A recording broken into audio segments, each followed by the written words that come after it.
ఇంకా కార్నర్ నుంచి అయితే మేము రిటర్న్ అయిపోయాము. దారిలో మనకు ఒక బీచ్ ఉంటుంది, అదే గోల్డెన్ సీ బీచ్. ఇక్కడ షాపింగ్ చేసే వాళ్ళకైతే చాలా చాలా ఆప్షన్స్ అయితే ఉన్నాయి, మీకు ఓపిక ఉండాలి అంతే. వెళ్ళే దారిలో ఒక 20 minutes బీచ్ రోడ్ నుంచి వెళ్తుంది అనమాట. అలా లొకేషన్ చూడడానికి అయితే చాలా చాలా బాగుంటుంది.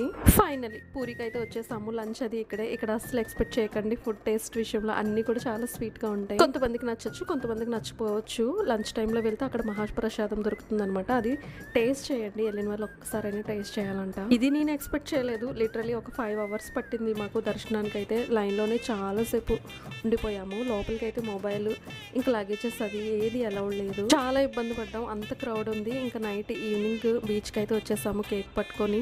అస్సలు బాగాలేదు కేక్ అయితే, అక్కడ అస్సలు కొనకండి. పూరి ప్రసాదం ఆబ్వియస్లీ తెలిసిందే కదా, కాజా అనమాట. ఇక్కడ బీచ్లో అన్ని చూసుకొని ఇంకా మేము రైల్వే స్టేషన్కి అయితే రిటర్న్ వచ్చేసాము. నైట్ ట్రైన్ ఇంకా ఫ్రెష్ అప్ అయిపోయామన్నమాట. మా మొహాలు అయితే చూసారు కదా ఎలా వాడిపోయి, చాలా నీరసం వచ్చింది మాకైతే. అంతే.